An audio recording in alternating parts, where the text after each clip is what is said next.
what we're actually seeing, what is really going on, is a battle over a timeline. It's what direction, what attention can we grab of the collective consciousness and then steer them in this direction, just like what we were Mm, talking about with all mhm. these so-called spiritual channels. Chaos is coming, beware, be prepared. That is moving us towards an absolute specific timeline. Is that the timeline that we desire? Oh, No. oh, oh, right. Okay. So what we're exactly. So what we're really seeing is a battle over disparate timelines. Okay. That's what's going on, and it's never been at this heightened state in the history of humanity. So, welcome to the Adult Chair Podcast, RJ Spina. Well, thank you for having me. I'm very excited. Thank you for having me, Michelle. My pleasure. Yeah, I was just telling you, I'm so excited to find you or to have you on because I found you about a year ago and I became slightly obsessed with your teachings. It was like everyone I know, I'm like, you have to listen to RJ. You have to listen to RJ. So it's been a long time coming, and I'm thrilled to have you on the show today. Something that really caught my attention was hearing your story. So, for people that may not know who you are, I'd love if we could just start with your story. Um, and let's just start there. Sure. Yeah. The short version, the short version of the story is that on April 23rd, 2016, I had been sick for several months, but on that day, I became quote unquote permanently paralyzed from the chest down. I was told I had 48 hours to live due to severe sepsis. I was diagnosed with severe Hashimoto's autoimmune disease, type 1 diabetes, pancreatitis, thyroiditis, Mm, and I was suffering from something called autonomic dysreflexia, where your autonomic system just doesn't work anymore. Your breathing, your pulse, your heart rate. You can have an aneurysm or go into a coma. So mm, it was a bevy of life-threatening conditions. I had emergency surgery, something called a laminectomy, where they actually scrape the infection off the spine mm, with the idea of the sepsis would no longer be lethal, even though I was told to fill out a will if I didn't have a will, because they said you have about 48 hours based upon what we can see. So, mm, so what happened is we had that surgery. I was mhm, paralyzed before, and there's a video of this, as you know, on my website. You can see mhm, surgeon's notes. You can see my MRI. This is not spiritual fiction or a medical canard. This really occurred. So I woke up from surgery that mhm, next morning at exactly 3 o'clock in the morning, and I woke up into what is authentic cosmic consciousness. I remembered, and that's really the right word. I remembered how healing and self-realization or enlightenment actually works. And mhm, I started explaining right there in the ICU to the nurse how it actually works, what the metaphysical process is of self-healing and liberation. And I explained it in great detail. And I told her that in exactly 100 days, I would heal myself of permanent paralysis and all of these things that I have been diagnosed with, and I will transcend all ill health and disharmony, and I will walk out of here under my own power. And of course, maybe in the moment I was explaining, she probably thought it was effects of the anesthesia. yeah. This kind, but she was transfixed by the information I was relaying to her, because Michelle was so specific that it just couldn't be some kind of rambling about something. And she I remember the look in her eyes. She's like, "How do you know this?" Mm, And I said, I remember. I remember. And the context, the briefest, and of course in exactly 100 days, just as I said I would. And I filmed the whole thing in exactly 100 days. I walked unassisted, and I show no signs of any of the ill health, any of the life-threatening conditions that mm, were occurring. And I think just the briefest of context is that when I was a child, I used to say that if I ever get sick, I'll just heal myself. This is something I used to say all the time, which mhm, is obviously a very bizarre thing to say. And if someone would have asked me, okay, how would you go about doing that?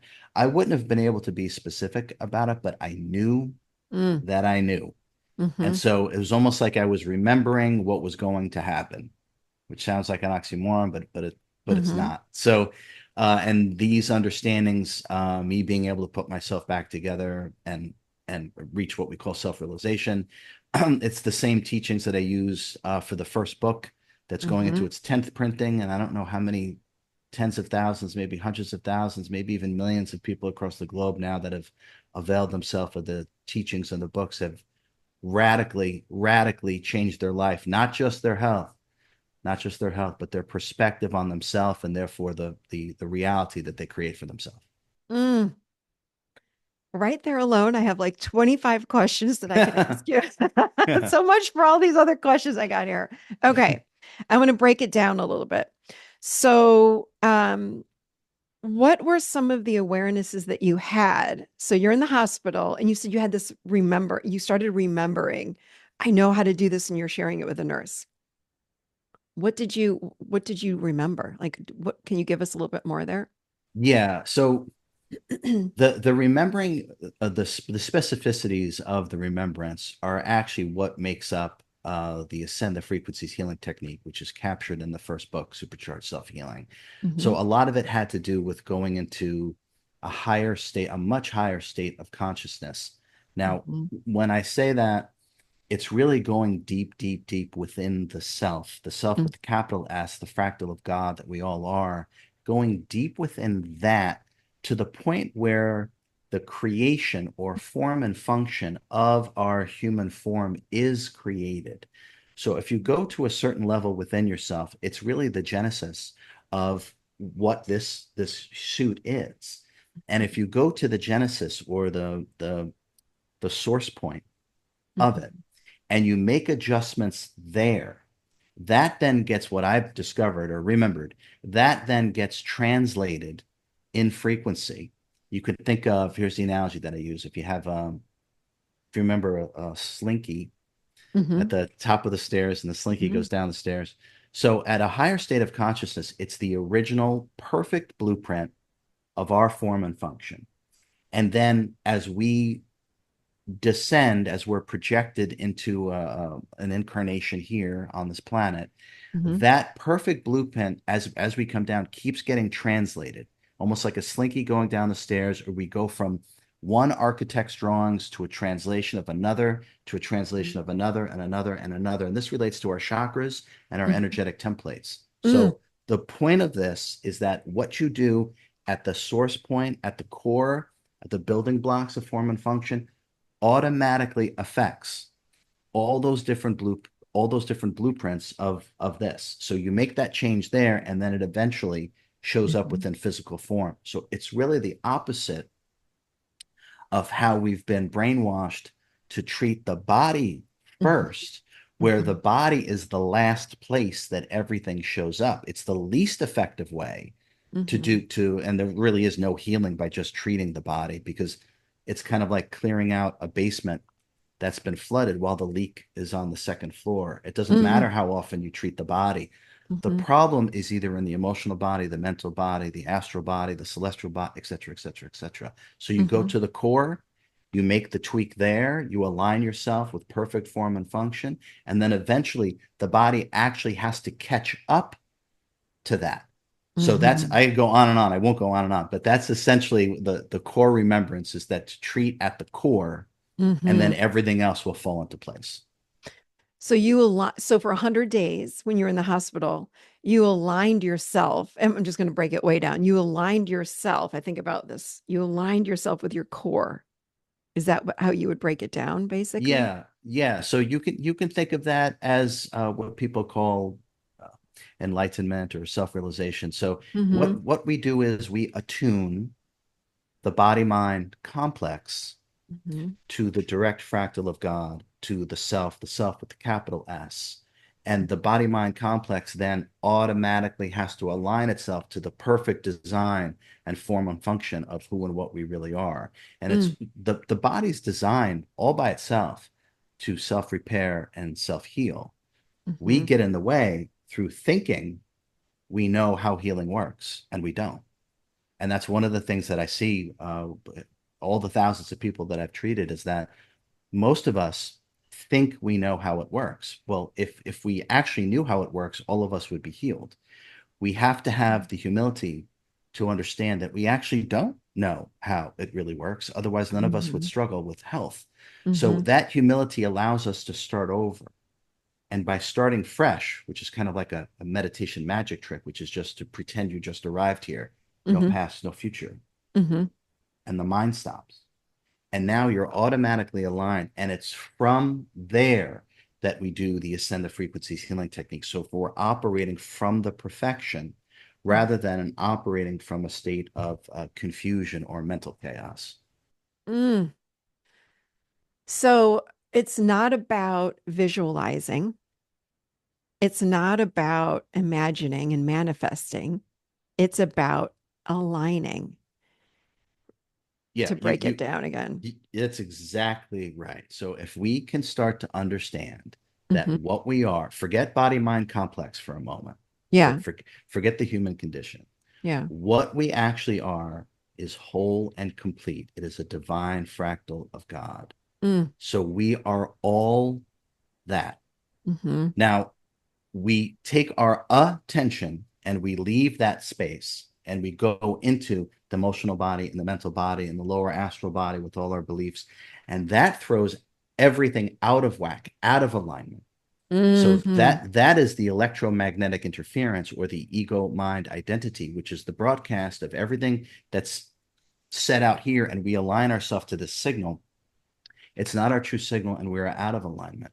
So it is actually a destructive process rather than a constructive process. We're Mm. not adding anything. We're already perfect. The Yeah. key is to be able to start from there Hmm. and then do the meditations and the exercises. But it Hmm. is the mind thinks, and that's just a thought, but the mind thinks that everything is a constructive process or an additive process. Well, the truth of the matter is it's the opposite. It is a destructive or letting go and the conscious recognizing of all the things that we have misaligned ourselves with and realizing that's not who and what we are. And Hmm. as we cleave away at our story, our ego mind identity story, Hmm. as that story disappears, so does our story of ill health. So for me, Hmm. healing is the deconstruction of the false self. And Hmm. as a return to the true self, the body mind complex just literally puts itself right back into alignment. Wow. Okay. What about people that um, arrive here, babies that are born ill or sick or that kind of thing? How does that happen? Well, most of that has to do with misperceptions, misunderstandings, and misidentifications that that soul has aligned itself with in prior or previous incarnations. So it's carrying Mm. the misprogrammed energies Mm-hmm. that it has so identified itself with. And when you deeply identify yourself with, you're actually starting to inform those templates that we As were you're talking coming about. down on the slinky. Got it. Literally, literally. So Got if you have a misprogram, that misprogram will get translated by all those templates, and eventually the last template is this physical form. it. And so the Mm. misprogramming then shows up in the issues that you're talking about. And it also another aspect of that. That's the main reason or cause for those things. Mm-hmm. The other is some souls will purposely take on, Mm-hmm. you could think of it as healing the ancestors or burning off of karma. They're kind of related. So some souls will come here out of service and take on quote unquote burdens that Mm-hmm. don't personally belong to them, even though it's all one thing. But Mm-hmm. they'll take it on Mm-hmm. personally because they feel that that's how they can be of service. So they'll take things on that don't belong to them in order to transcend them and then therefore heal all those that came before them. Hmm. I love it. Okay. So you talked about, I want to hear your definition of the ego. Okay, yeah. So I go into, as you know, I go into great detail talking about Which I love. Yes. yeah. That so I felt that our the definition that we've used for a while of ego wasn't quite Hmm. accurate enough. So I call it the ego mind identity, and Hmm. it's who we think we are, how we feel about ourselves, and that's the emanation. that goes out, and that emanation is actually how our so-called outer reality is created. Now, the ego mind identity is actually created through incarnation.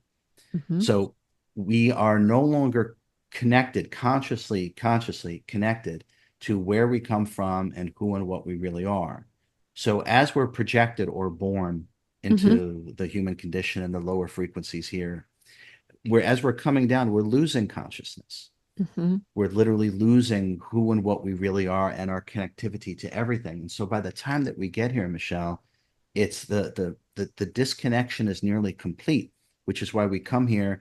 Who am I? What is the point? What is the meaning of life? So Mm-hmm. instead of going in and Mm-hmm. realizing the self or self-realization, what we do is we create a character based upon identification with our suit. And as soon as you identify with being a physical being, you're going to identify with what the physical suit produces, which is thoughts, emotions, bodily sensations, and the experiences that the body has. So Mm-hmm. now we start creating a character. So we pick a religion, we pick different belief systems, we pick different roles, we pick different concepts, we pick different so-called knowledge, and we misalign ourself, this perfect, whole, and complete being. We Mm-hmm. misalign that with all these different things.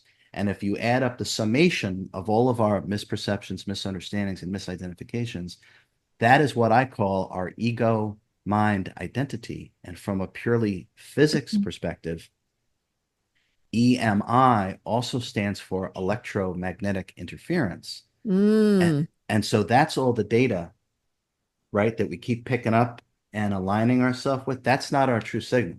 And Mm-hmm. so when you Yeah. put that all together, that's our false character. That's our ego mind identity. So what you're saying then is that we really start building this ego identity right from birth because we're so separate from where we came from. And then that just builds and builds and builds. So then is there at some point we have most humans then completely disconnect from that true self, or all humans, would you say? Well, I mean, it's through societal conditioning and brainwashing. Let's be honest about it. Yeah. Children are so playful and imaginative because they're still Mm-hmm. connected to their true essence, and our true essence is joyous and playfulness and imagination. Right.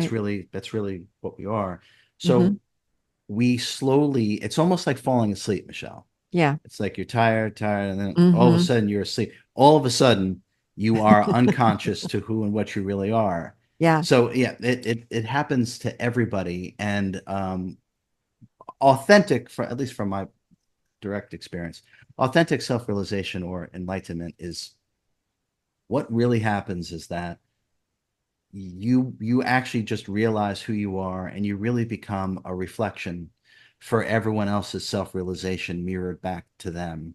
Mm-hmm. And you don't even have to quote unquote do anything. Your mere presence here Mm-hmm. will serve as a catalyst for other people's liberation. But it's quite universal. Mm-hmm. And just to put a finer point on it, the point of incarnation is to not incarnate again. It's not to do this over and over 1,000 times, 10,000 times, to have lifetime after that. That was actually never the idea behind the evolutionary cycle. The idea behind the evolutionary cycle was to have an experience here. The different data points within our life plan would be so shocking. It's almost like an energetic bucket of cold water thrown Mm-hmm. in our face that we would almost shock ourselves into realization that who and what we really are, that we planned all this, that we're not the human form. But there are, from my perspective, there's literally probably less than 5 people on the entire planet that are authentically self-realized or enlightened. Well, wow, 5 people. So so what's the point of coming here? Why do we even come to Earth? Because if I'm awake on the other side of the veil, and then I come through the veil, or I'm veiled, and I'm born in this human form, and then it seems like our goal is to awaken. Well, I'm already awake. So why do we even come in and have this earthly experience, or all Oh, these earthly the, experiences? the challenge, the challenge. We can only have the lower frequencies of the physical universe, or what people call the third dimension, Hmm. it's not, but we Hmm. can only have these type of experiences here, this type of level of difficulty, these Hmm. challenges, solidity, and therefore the sense of physicality. It Hmm. is it is the tangible experience of our intentions while we're on the other side of the veil where there is no tangibility. Hmm. So we get to come here for the tangibility of what it is that we desire to experience. And to be able to put ourselves back into alignment is the greatest challenge. Now, the point of the great challenge is the evolution of consciousness. The simplest way to say that is that all of us leave here with a more tender heart and a stronger back. Mm. And that's what evolution actually is. It's the deepening of what we are, which is love and wisdom, whose subsets are our talents and abilities. And through the obstacles that we give ourselves, like paralysis, whatever it is, Yeah. it forces us to go within and access Hmm. more of who, and that accessing of more of who and what we are is the evolution of consciousness. So we do it because it's a challenge, because it's an accelerant for our Hmm. own evolution, Hmm. and because it's available, Michelle. It's available to us. And part of being an eternal, immortal creator being, we want to experience everything, including the sense of limitation. We're Hmm. immortal and unlimited. So all of us are like, well, what would limitation be like? Well, that would be fast. What would it actually be like to think that you die? That there's an endpoint. Wow, Mm. that would be fascinating. What about all these different challenges? And we'll be cut off from our higher self and from God. We won't be able to directly communicate. Wow, this would be fascinating. Oh my God, I could learn so much. That's that's why we do it.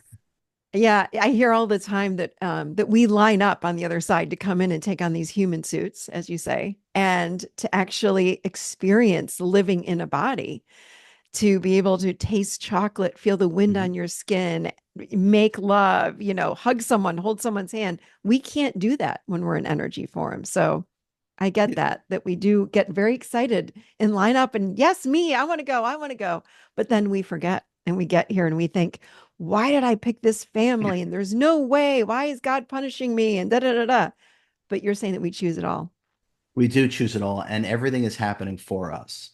Yep. So now, when we view everything from the human perspective, we don't understand anything, frankly. So we Hmm. have to, and it's easy for me to say, don't view anything from the human perspective. That's like, well, come on. But the truth of the matter is, everything is literally happening for our evolution. Everything that we experience, we actually do Hmm. co-create. There's Yep. no there's no such thing as a victim. So we're doing Mm. we're doing this for the depth and the richness and the tangibility of the experience, the tangibility of our intentions. Because when we're outside of the first full dimension, what people call 3D, 5D, Yeah. think of it as frequency. And once you get to the 12th frequency, all physicality stops. Hmm. Everything becomes ephemeral. There's no tangibility to anything.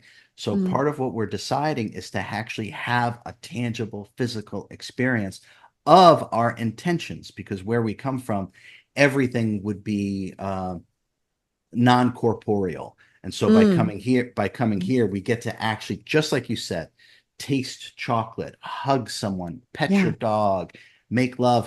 That doesn't exist.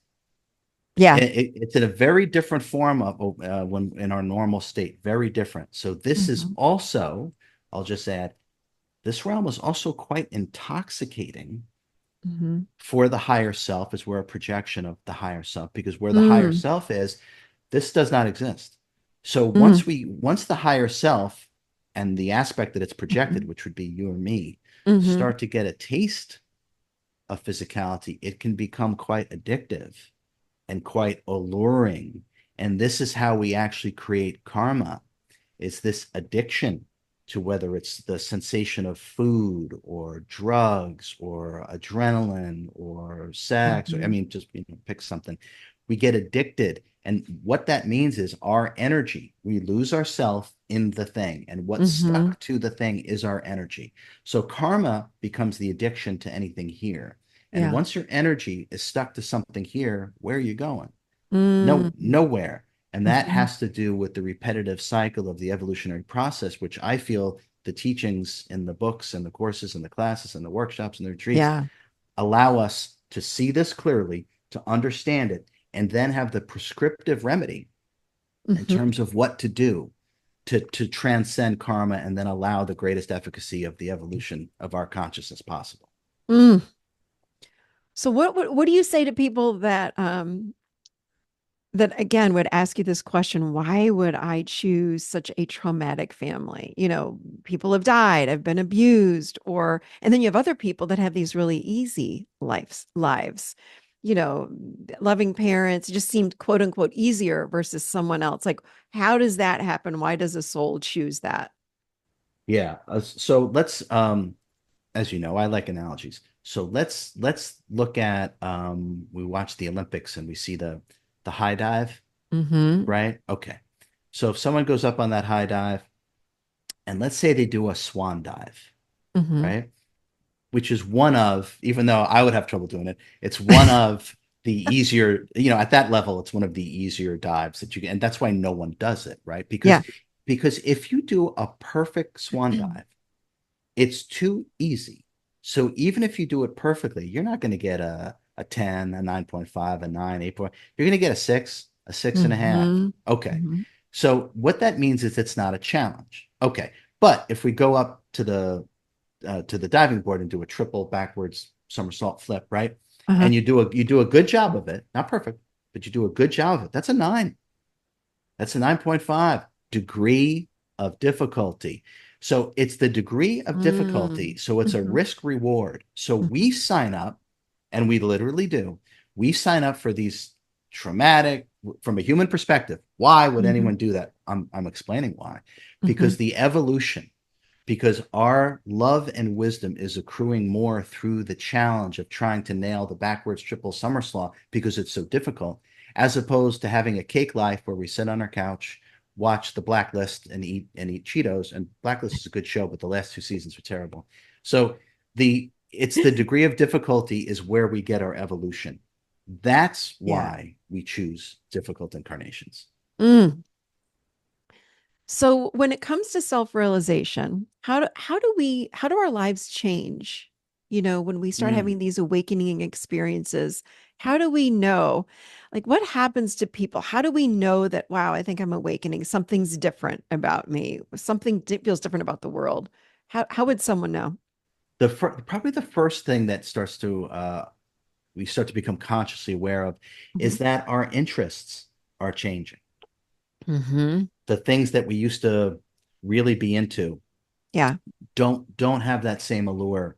They don't offer the same level of satisfaction, shall we Yeah. say. Yeah. So our interests start to change. Hmm. That's the first thing. Now, as our interest starts to change, normally our inner circle Hmm. and maybe even the next layer out will start to change, because really what's happening is that our Hmm. frequency is beginning to change. And so the people that we used to hang out with, they're still on a certain frequency. They're still dancing to a very specific song. They're listening to Hmm. 98.5, whatever, Yeah. right? Okay. Yeah. So you used to listen to 98.5 too.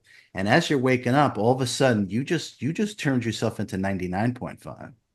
So now you can't dance with that same group anymore because they're literally listening to a different song.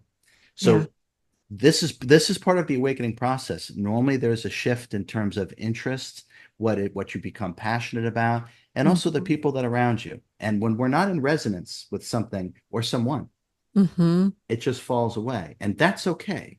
Hmm. That's okay. We all have to be comfortable with change, because without change, we Hmm. wouldn't be able to experience the next data point on our life plan.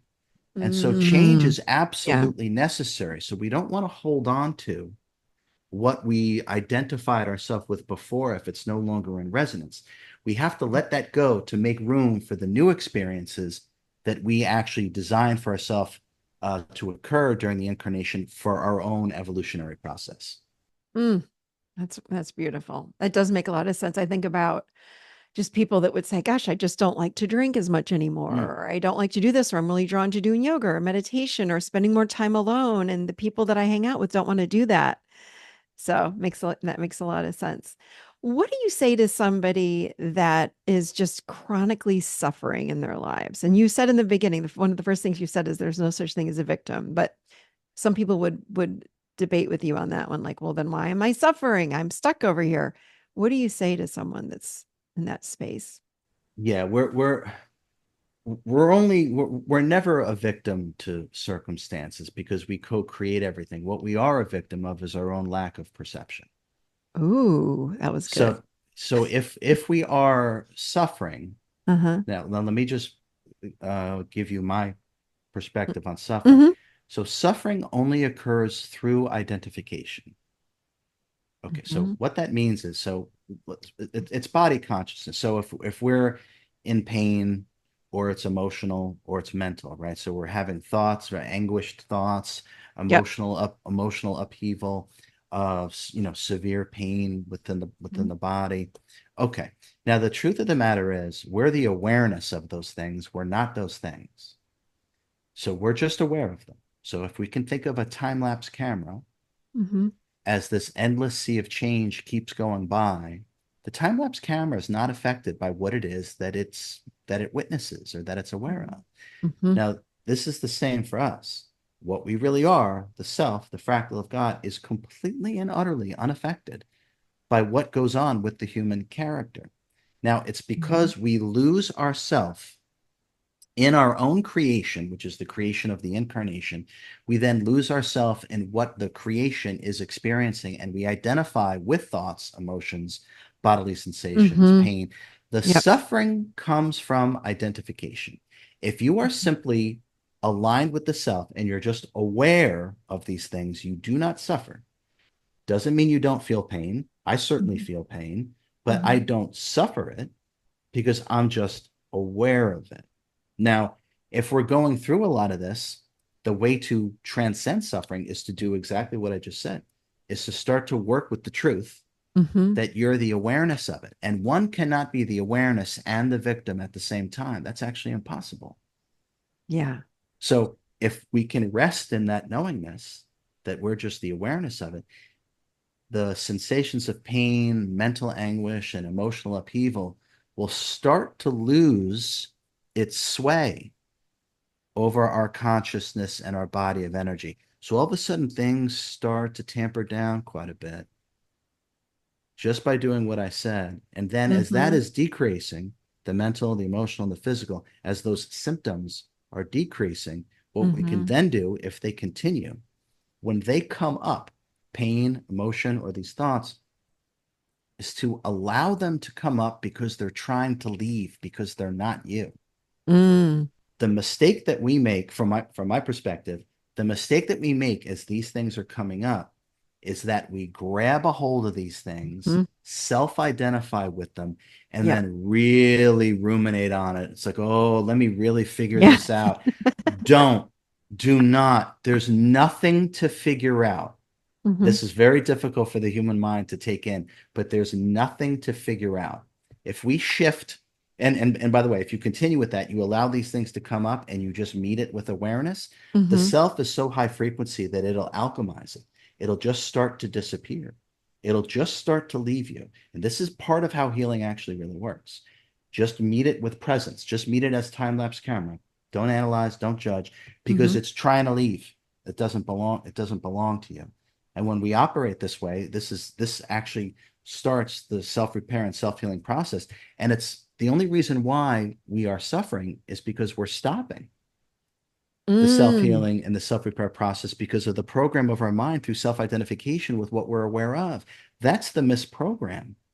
And once we stop doing that, the program takes over and healing is automatic. And then when you add some of the techniques or understandings in the first book, it Mm-hmm. supercharges it Mm-hmm. supercharges your healing by an order of magnitude. And then we will realize that me overcoming all these things is actually your permission slip to do the impossible for yourself. Mm. That's so good. I'm thinking about ruminating thoughts. I mean, so many people, so many humans in general have. I just had ruminating thoughts this morning. I was in the shower. I felt like I was in the shower with 10 people. I was like, I was like, stop, and I said, and I thought, I do this work. I know what to do here. And I sat there and I thought, no. And I stepped, and when I stepped out of the shower, I left all the voices in the shower. I said, Mm, okay, wow, isn't that interesting? Because I could feel myself getting anxious. I'm like, oh my, I had read one email about something from somebody, and it just one thought came and another thought came. And I said, I am so in this illusion. And so mm, when I stepped out of the shower, I left all those voices in there and I said, well, isn't that fascinating? Look at what I just did. How cute is that? And I let it go and I left the shower and kept going on with my day. But I realize that's human. I mean, we over identify. And I was suffering in that moment. I was like, oh my God, I feel so heavy. This feels terrible. But then I did feel this rising up of my frequency, I guess is mm-hmm, what you'd call it. mm-hmm. And everything went neutral. I was like, oh yeah, no, I'm good. And I thought, isn't that so silly? I'm like making up all these stories based on this one little email that came in. And I was in this wild reality that was not true. So is that what we would do in order to just, and it's just a matter of continuing to come back to present moment, present moment, present moment? Or do you have anything to add to that? Yeah, you're absolutely right. So, you're aware of these, what I call them instantaneous meditation magic tricks. So, Mm, essentially, our story, mm-hmm, right, is really the spell that we're putting over ourselves. That's really what mm-hmm, the voice in our head is really the spell that we're putting over our consciousness and our body of energy. mm, okay. Because whatever conceptualized reality that we create for ourselves, Mm-hmm, the body has the tangible experience of that. mm-hmm, So if we're wigging out, the body is also going to have to be in alignment because the body follows the mind. So mm-hmm, whatever reality we create, the body then has that tangible experience. And that's why most of us know that we make ourselves sick because that's absolutely true. But what most of us don't know is that the other side of that coin is also true. Through a greatly expanded state of consciousness, mm-hmm, the body also has the tangible experience of that as well. And mm, so the key is to bring ourselves back to the present moment so the story stops. And when we're in the present moment, we put ourselves in the parasympathetic state. And now the body can function normally, which is its own self-repair and self-healing mechanism. So mm-hmm. one of the magic tricks, because I've heard it all, Michelle. I can't meditate, RJ. I've Yep. tried, and they Yep. have. They absolutely have. Yeah. Uh, but we can meditate, and we can all do it now. We can meditate in 1 second. All we have to do is pretend that we just arrived here. No past, no future. Mm-hmm. Yeah. The mind stops. Yeah. Now you're present. Now there's no story. Yeah. Now the longer that we can maintain that. Now that doesn't require an effort. The longer that we can maintain non-effort, which sounds so funny, but think about what I'm saying. The longer that we can maintain non-effort, and this is the effortless effort that we've heard people talk about. This is the flow state. Mm-hmm. This is what it is. The longer that we maintain that, the more of the real you, the true self, is online. And Mm-hmm. your story stops. And guess what? The story of ill health that belongs to your character, the ill health will leave with it as the character is no longer in your life. And that's healing is the deconstruction of the false self. The fastest way to start to deconstruct the false self is to normalize being present. And you can Mm-hmm. do just pretend you just arrived here, no past, no future. You can also just say to yourself, I don't know and I don't care. I love that. Because right. So, and now we're right here, right? Yeah. And again, to maintain that doesn't require an effort. Okay. Well, now what metaphysically, what I don't know and I don't care what's actually doing, Yeah. when we say I don't know, we're Yeah. actually wiping clean the mental container. Mm-hmm. So I don't know, I don't care. And now we're wiping clean or dissolving the emotional body. I don't know, I don't care. Oh, that's Which good. is which is why it Yeah. feels so good. Yeah. We're getting rid of the garbage, Yeah. right? And then we just maintain the beingness, the true self, the beingness is online, and then the beingness into the doingness. Beingness into the doingness. That's the Mm-hmm. effortless effort, and that's the flow state. It is as simple as that. And as you know, in the latest book, Access Superconscious has 24 meditations. Mm-hmm. And all of them start with 1 second instantaneous meditation magic tricks. So right away, the true self is present. Yeah. And then we add the specificities of the meditation based upon what it is that we desire to achieve within that meditation itself. But if we just do any one of those instantaneous meditation magic tricks, we feel much better, Mm-hmm. and then we can proceed from that. And the longer that we do that, the less we'll ever hear the voice in our head. And at some point, I promise, at some point, the voice in the head is silenced forever, and it doesn't come back. And I really mean that. It doesn't come back. Now, I just want Mm-hmm. to add one thing. That's not necessarily the goal. Mm-hmm. Okay. The goal is not, well, I have to never think again. I have to always be. No, no. The goal of meditation is to allow you to have dominion over the thoughts so the thoughts don't control you. Okay. That's the shift. Okay. And if we start to do this, it'll happen. If we stop with trying to figure everything out, Mm-hmm. we spend all day, probably every day, all day, trying to figure everything out, right? Let me Mm-hmm. research this. Yeah. Let me look this up. Okay. Yeah. What if we switch that? What if we made the goal of every day of not mentally figuring anything out? You're not your thoughts, so it's useless. What Mm-hmm. if we switch the goal from figuring out to how present you can be throughout the day? Mm-hmm. Watch what happens to your quality of life, and watch what happens to the life that you're able to create when the goal is to be how present, and then you can flow into what it is that you truly desire. That's the game changer. Giving up figuring out and Mm-hmm. switching it to how present I can be. And that's when the true self is born. Reborn, right? Because we're born with, Reborn. yeah. Yeah. Um, oh my gosh. Okay, so many things I want to ask you around what you just said. So the voice that we're hearing though, how do you discern, is this my ego voice or voice of soul, conscious spirit? Okay. So most of us know the difference between uh, intuition, gut feeling, and Mm-hmm. inner knowingness. Mm-hmm. Okay. That's wildly different than thoughts. Mm-hmm. They don't have the same energetic quality to them. Yeah. They just don't.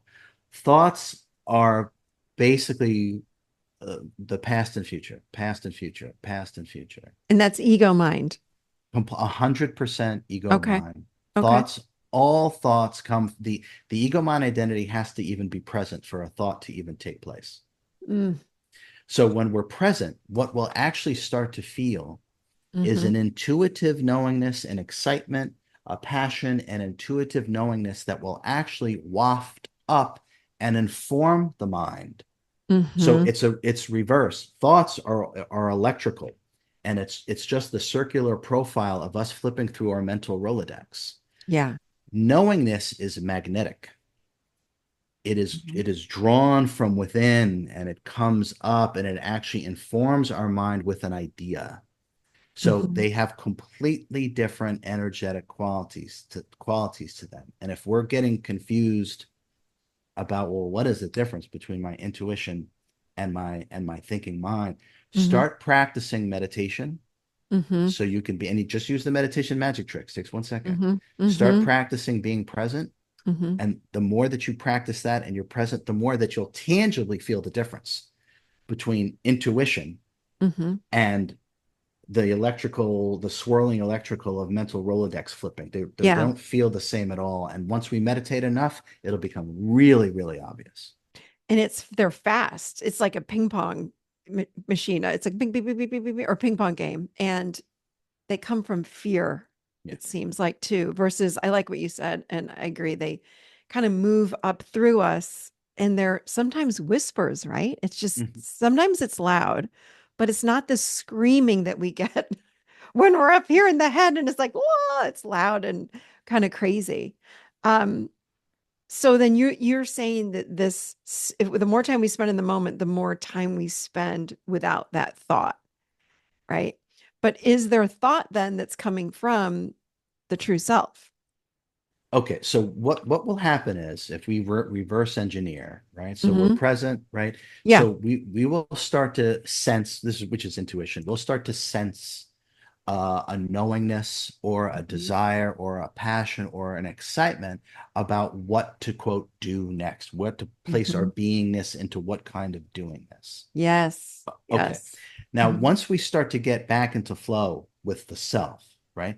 What will then happen is that the desire and intention, which is the expression Hmm. of the true self, the Hmm. order of creation is desire, intention, thought, emotion, action, and then behavior. That is Okay. the actual order of creation. Without desire, nothing actually ever happens. Hold on. Can you say that one more time? Sure, sure. The order of creation Yeah. and goes from highest frequency to lowest frequency. So Okay. the wellspring of being and non-being, Yeah. the first thing that sets everything into motion, into creation, is Yeah. a desire, a wish. That The comes from where? well, it can either come from your true self, Hmm. if you're in alignment with your true self, or Hmm. you're being programmed by the Hmm. matrix, and your ego mind identity will tell you this is what you need to go after. Okay. Right. So we have to learn to differentiate, is that my ego mind identity or is Hmm. that my true self? Hmm. Now, eventually, desire, intention, thought, emotion, action, behavior will be fed from the true self when we have aligned ourselves to our true desire and intention. Therefore, within Hmm. those containers, as it drops down frequentially into the next container, which would be the mental body, the Hmm. only information that can drop down into the mental container will be coming from the desire and intention realm. So what that really means is a master only thinks about what it intends to manifest. Mm. Okay. That's what that means. That's But what it means. we actually have to learn to differentiate between desires born of personhood, which is a life that really isn't your own, Hmm. and the desires born of the true self. And until we start to learn how to differentiate, it's not our life. It literally Right. isn't. It's the Yeah. matrix or whatever, whatever word you want to use to describe it. Then you're just obeying the voice in your head. I got to do this. I got to, well, why do you have to do it? Well, because I'm going to run out of this or I have to, it's fear. You can Yeah. feel it. It's fear. Yeah. The self has no fear. It's immortal and perfect. Hmm. Fear of what?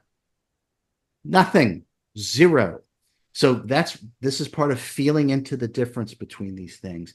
Feel the energetic quality, but it Hmm. starts with the awareness of being present. This will give us the difference between mental machinations and inner knowingness. And then once we've aligned with the inner knowingness, the Hmm. desire, intention, thought, emotion, action, and behavior will be in perfect alignment with the Mm. self. And this is how we can create without any limitation whatsoever. Ooh. Because because you're creating then from, I'm not sure what you call it, solar spirit or God self. Yeah, the unlimited, right? The God, the I am, The I am the presence. divine, right? Which Yeah. doesn't have any limit. Last I checked, God doesn't have any limitations, I don't think and so. right, and neither do we. Yeah. So when we're operating on paralyzing yourself, doesn't no big deal, and I mean it, no big deal. When it's Yeah. coming from this thing, now this thing can barely function enough to take the garbage out. It's oh well, I got to do that, blah, blah, blah, blah, right? I mean, endlessly. Yet this thing can literally do anything.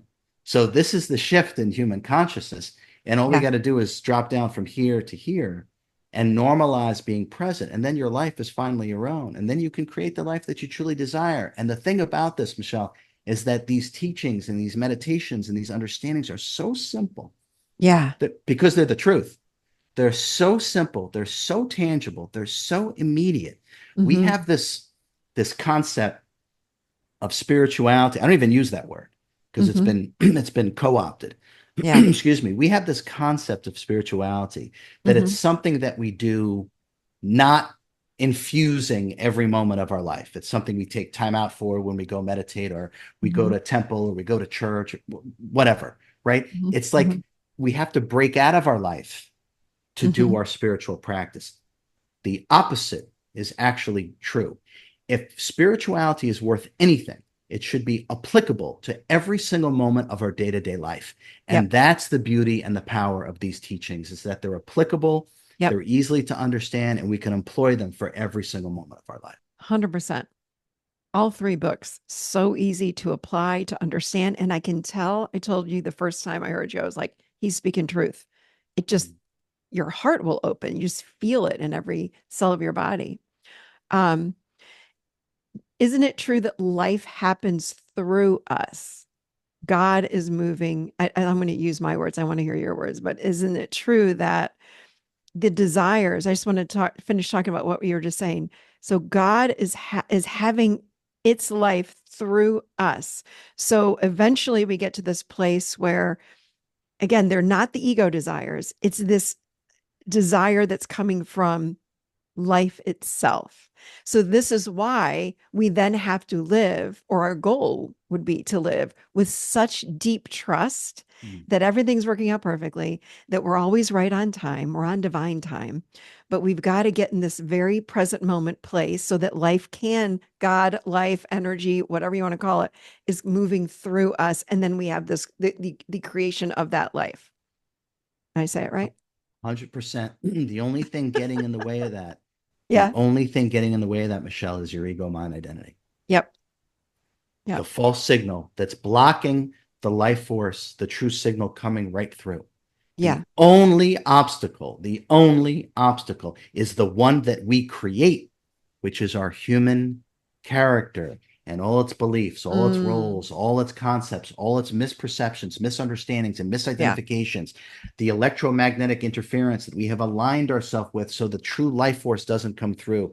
It's the only obstacle that exists, and it is created by us because there is no resistance to anything because it's all one thing. If there is resistance, it's Mhm. because we have created it. And Mm, so all we have to do, and then we can go back to what we said in the beginning about yeah. that it is a destructive, Hmm. not constructive. Yep. See how we tied that all together, Michelle? So it is Perfect. it is a destructive process. The more that you let go of Yeah. everything that you're holding on to, Yeah. the more that you will literally feel God working right through you. Mm. So then do we really manifest our lives? Do we really, we co-create with God? We co-create with that I am presence. And it doesn't seem like it is what we have been taught by a lot of these spiritual teachers out there, right? Okay, I'm glad you asked that. Did I just Okay. open up a giant can of worms right here? I feel like Yeah, I did. no, no, no. This is actually something I'm going to be talking about. This is this is my take on this. Okay. Yeah, yeah, let's hear it. Um, I actually think the spiritual community does a massive, massive disservice to people, and I think for the most part, it keeps people broke, Mm-hmm. and Yeah. it keeps them fear-based and disempowered. With every title of every um, spiritual podcast, beware, chaos is coming, Oh yeah. prepare, and end times.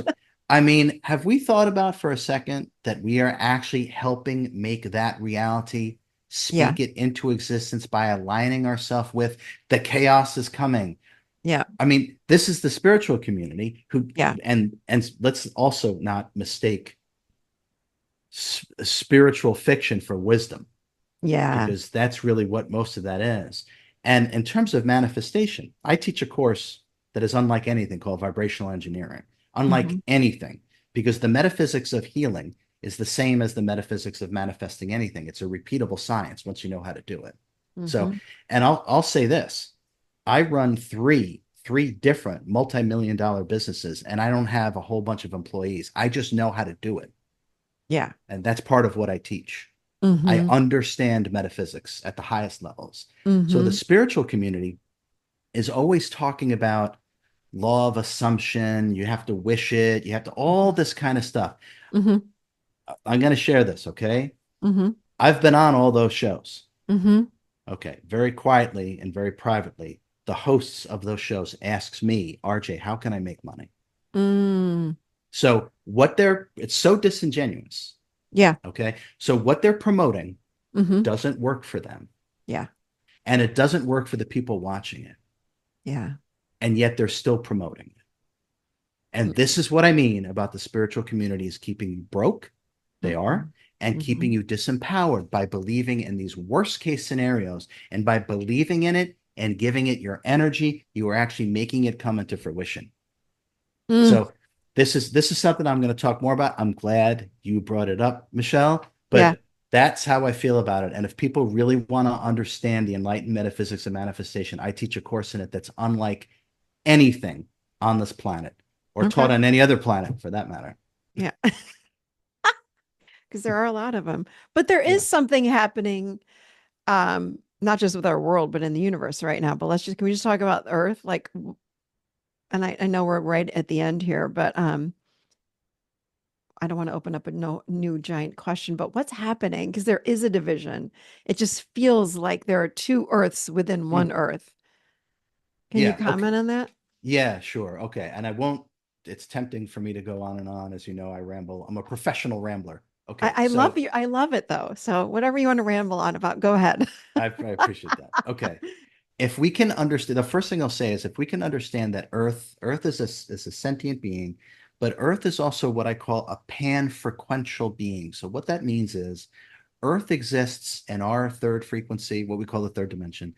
Earth Hmm. exists in the third frequency. There's a version of Earth in the fourth frequency. There's a version of Earth in the fifth and the sixth and the seventh and the eighth and the ninth, the 10th and the 11th and the 12th.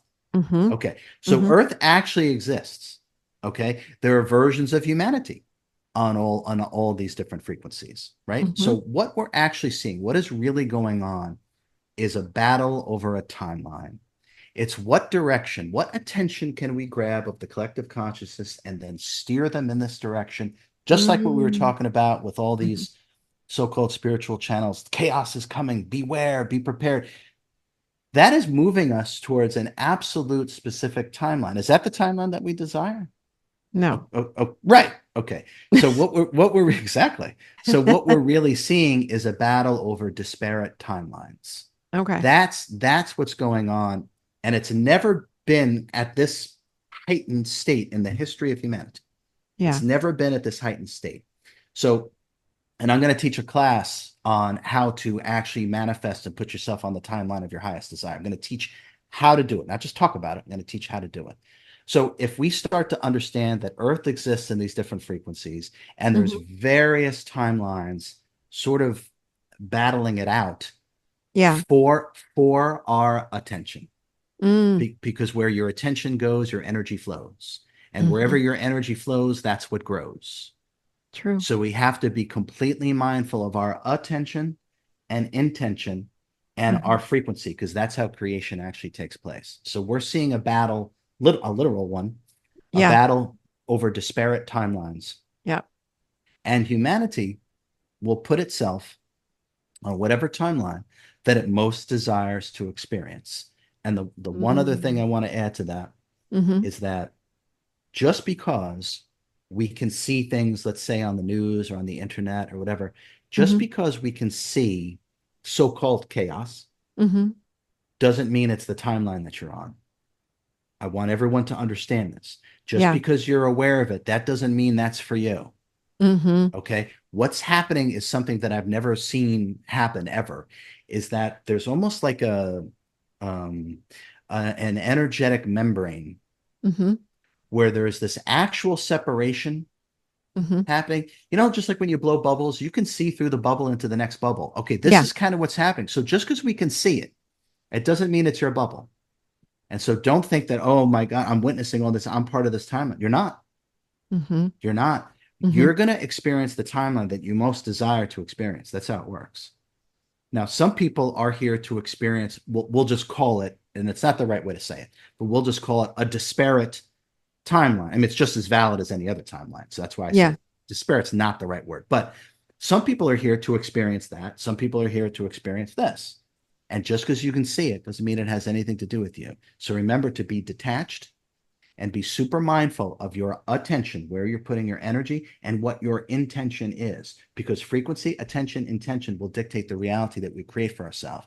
And like I said, I'm going to teach a whole class on how to do that so each individual can manifest the timeline that they most desire to be on. So we're not all going toward the same timeline. No, Interesting. no. And the best way then to live, or the highest way to live, would be just stay in your body, follow your heart. Like, feel, where do you feel moved to? What do you feel moved to pay attention to? Yeah, your highest excitement and what resonates, Yeah. right? So if we're seeing something and we don't Yeah. resonate with it, okay, take your attention off. Take your attention off. Yeah, stop. It's like, why would you just like, it's like, oh, this book I'm reading is so horrible and violent and Yeah. bloody, and I'm Yeah. not even enjoying it. Well, then you know what? Stop reading. You don't have to keep pouring your energy and attention into something that you don't desire to experience. So when But, chaos or whatever it is going on and it doesn't resonate, turn the channel. Turn the channel. Don't fall for I have to do something about that. By turning the channel, you actually are doing something about it. You're not giving it energy and it doesn't grow. ooh, that's big right there, what you just said. Yeah, we have to, and this is what I mean. It's why I'm going to teach a class that we don't understand from my perspective. We don't understand the deeper metaphysics of energy and sentience and the play between these two things and what we're actually creating because Yeah. we don't have supreme self control and self discipline over our attention because the ego mind identity is still pulling us over here, trying to figure things out, as I said Yeah. before, right? Yeah. Don't figure anything out. See how present you can be. And when you're present, you'll have automatic discrimination about what's for you and what isn't through that Mm. detachment.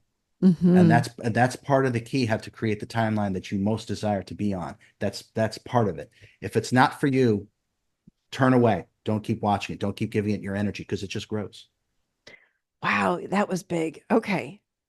So turn off the news. Don't read the stuff that makes you feel bad and gives you anxiety. Just stop it. Like, don't do it anymore. That's really good. Okay. Access superconsciousness. Who's this book for? Oh, everyone. I mean, Hmm. the book is for everyone. As you know, there's 24 Very uh easy meditations. so simple it's So almost easy.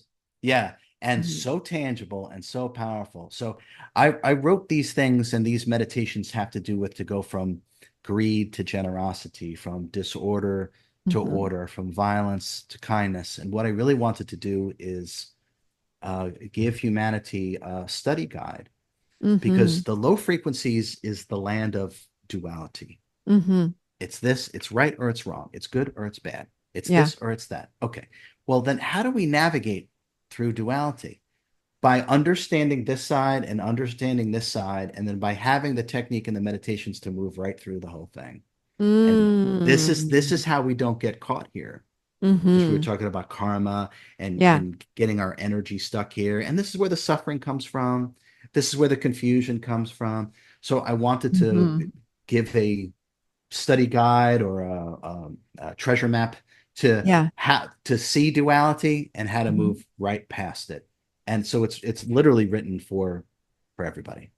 It's a great book. And I also want to add to this, get the hard copy, but also get the Audible version. Mm. I mean, I can feel your voice coming through and the frequencies that you're sharing just in the Audible version. And it's amazing. So thank you for writing not just this, but the other books as well. And I know you have another one coming in a year and a half. Looking Yeah. forward to that one as well. Thank you, Michelle. Yeah, there's another one. Access Superconscious just came out a month and a half ago or whatever. And then there's the one before that was called Change Your Mind. And the first one was Supercharged Self-Healing. And then Hmm. the future one, which is I think January or February of 2026, which is a bit of a ways away. But Hmm. that's the law of attention. And we've been talking a lot about, Oh. yeah. So that's going to take humanity, their self-control and self-discipline over their attention. And your attention is really what it is that you create. So it's Hmm. going to give humanity instruction about intention and how to use it from my perspective, not only properly, but optimally. But that book doesn't, we're getting ahead of ourselves. That doesn't come out to January of 2026. I can't wait for that one either. So thank you so much for today. I feel like we've scratched the surface. Like Mm. so much for all of these questions. I didn't even get to any of my questions. It was so wonderful to have you. Thank you so much for being here today. Where would people find you? Where can they learn more about you? Everything you're teaching, all of it. And I will also link the three books in the show notes. But outside of the books, where else can people find you? My website is it's a long URL. It's ascendthefrequencies.com. Okay. So if you go there, there's a newsletter that you can sign up for because I'm always, I have a workshop I'm not sure when this will air, but I have a workshop coming up in Little Rock, Arkansas, and it's 3 days on meditation mastery. So Mm-hmm. when you go to the website, there's often information at the top. If you see Mm-hmm. something that you're interested in, you can sign up on the wait list for it. There's a newsletter Okay. at the bottom of it, which I suggest people sign up for because I'm always doing something. Speaking of which, I'm about to announce a worldwide meditation to change the planet.